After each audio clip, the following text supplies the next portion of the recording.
الحمدللہ والصلاۃ والسلام علی رسول اللہ وبعد۔ 15ویں شعبان کے تعلق سے لوگوں کے اندر بڑے سوالات ہوتے ہیں۔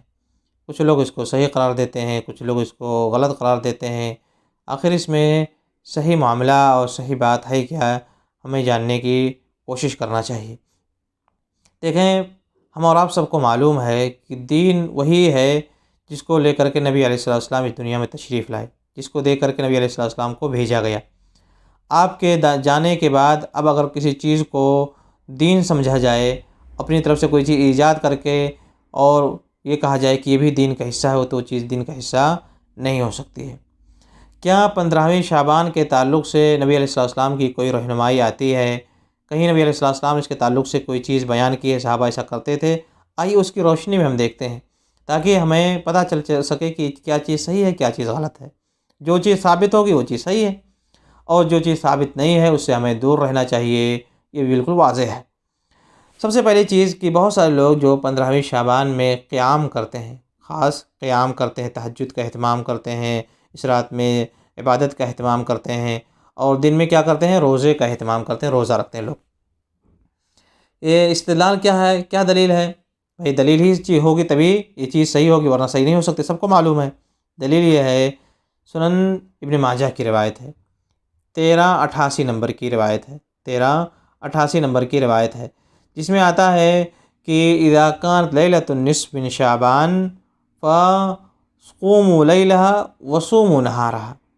جب 15ویں شعبان کی رات ہو تو تم رات میں قیام کرو، خوب نمازیں پڑھو، تہجد پڑھو، اور وصوموا نہارہا، اور دن میں کیا رکھو، روزے رکھو، دن میں کیا رکھو، روزے رکھو۔ اور آگے حدیث ہے کہ اس لیے کہ اس رات میں اللہ رب العالمین نزول فرماتے ہیں سماع دنیا پر، اور ندا لگاتے ہیں کہ کوئی ہے مغفرت طلب کرنے والا، کوئی ہے روزی طلب کرنے والا، اس طرح سے روایت ہے۔ یہ ابن ماجہ کی 1388 نمبر کی حدیث ہے، روایت ہے۔ مگر یہ روایت ہے کیسی؟ کیا یہ روایت صحیح ہے؟ روایت یہ نہیں کہ صرف ضعیف ہے، بلکہ یہ کیا ہے، علماء نے اس کو موضوع قرار دیا، جھوٹی اور گڑھی ہوئی، بنائی ہوئی روایت قرار دیا ہے۔ یہ نبی علیہ السلام سے بالکل ثابت نہیں ہے، یہ جھوٹی روایت ہے، جھوٹی حدیث ہے، جس کو کسی نے جھوٹ بنا کر کے اس طرح سے بنا دیا ہے، کہہ دیا ہے کہ نبی علیہ السلام کا قول ہے، حالانکہ اس طرح کی کوئی بات نہیں ہے۔ اور یہ بالکل صحیح بھی بات ہے کہ وضاحت سے باقاعدہ سارے علماء نے اس چیز کو لکھا ہے کہ یہ حدیث کیا ہے، جھوٹی ہے، اس کی کوئی اس طرح کی کوئی چیز نبی علیہ السلام سے ثابت نہیں ہے۔ تو ایک چیز ہمارے لیے پوری طرح سے واضح ہو گئی، کیا کہ اس بارے میں جو یہ حدیث بیان کی جا رہی تھی کہ جو لوگ اہتمام کر رہے تھے اس رات میں، خاص قیام وغیرہ کا، اس دن میں روزے کا، وہ کیا ہے، وہ چیز ثابت نہیں ہے۔ اس تعلق سے جو حدیث بیان کی جا رہی ہے وہ ضعیف نہیں، بلکہ کیا ہے، پوری طرح سے جھوٹی حدیث ہے۔ اس رات میں بہت سارے لوگ قبرستان وغیرہ جانے کا اہتمام کرتے ہیں، اور سمجھتے ہیں کہ خاص رات ہے، قبرستان جاتے ہیں، اور دلیل کس سے پکڑتے ہیں؟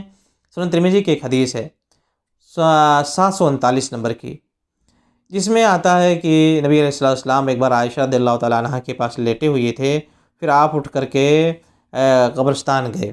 عائشہ رضی اللہ عنہ نے جب محسوس کیا تو وہ بھی تلاش میں آپ کی نکلی، تو دیکھا کہ نبی علیہ السلام بقیع کے قبرستان گئے ہوئے ہیں، آپ نے وہاں پر مردوں کے لیے دعا کی۔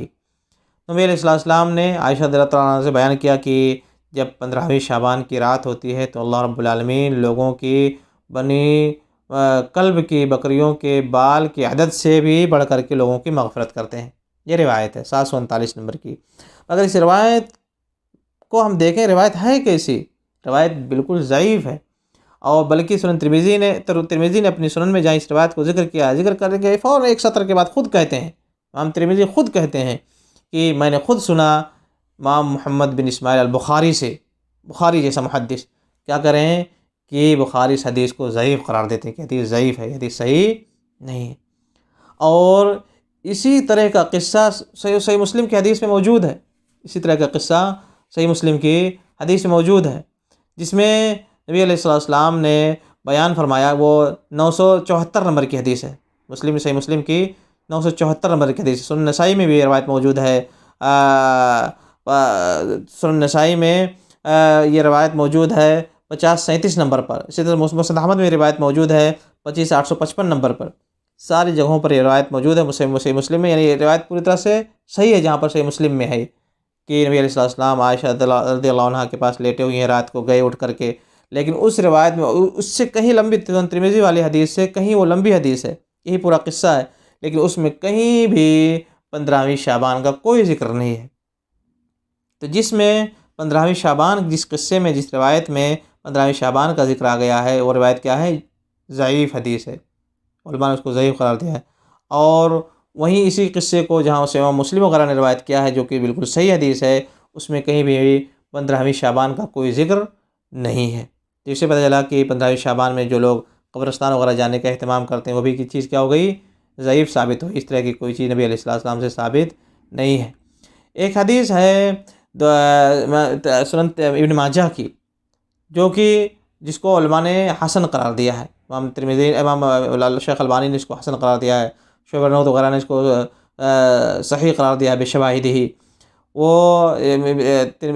ابن ماجہ میں 1390 نمبر پر ہے، اور مسند احمد میں 6642 نمبر پر وہ روایت ہے، جس میں آتا ہے کہ ان اللہ یطلع لیلۃ نصف من شعبان، رب العالمین نگاہ کرم یا نگاہ رحمت فرماتے ہیں 15ویں شعبان کی رات میں، فیغفر لجمیع خلقہ، پھر رب العالمین اپنی ساری مخلوق کی بخشش کرتے ہیں سوائے دو لوگوں کے، لمشرکن ولمشاہن، ایک مشرک کی مغفرت نہیں کرتے ہیں، اور ایک اپنے بھائی سے دشمنی رکھنے والے، بغض رکھنے والے کی مغفرت نہیں کرتے ہیں، بقیہ سارے لوگوں کی مغفرت کرتے ہیں۔ اس روایت کو بہت سارے علماء نے قابل احتجاج قرار دیا ہے کہ یہ روایت انشاءاللہ حسن ہے، صحیح ہے۔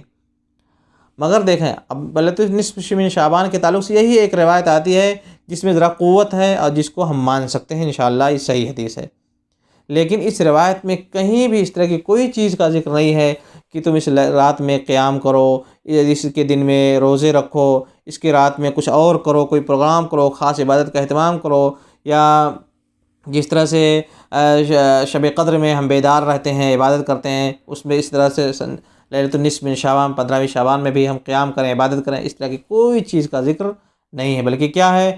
رب العالمین اپنی ساری مخلوق کو بخش دیتے ہیں اس رات میں، سوائے دو لوگوں کے، ایک شرک کرنے والے کی بخشش نہیں ہوتی ہے، ایک اپنے بھائی سے دشمنی رکھنے والے کی بخشش نہیں ہوتی۔ تو ہمیں کیا کرنا ہے؟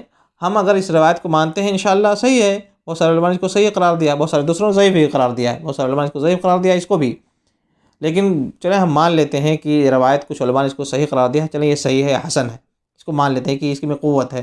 تو اس میں ہے کیا؟ اس میں کہا گیا ہے کہ دو لوگوں کی مغفرت نہیں ہوتی ہے، ایک مشرک کی، ایک دشمنی رکھنے والے کی اپنے بھائی سے۔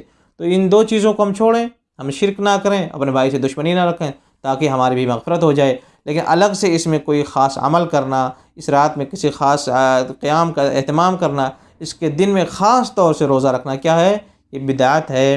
نبی علیہ السلام سے اس طرح کی کوئی چیز ثابت نہیں ہے۔ نبی علیہ السلام اس پورے مہینے میں عمومی طور سے روزے رکھنے کا خاص اہتمام فرماتے تھے، لیکن کسی خاص دن کو مخصص کر کے، معین کر کے روزہ رکھنا کہ ہم 15ویں شعبان کو روزہ رکھیں گے، یہ چیز کیا ہو جائے گی؟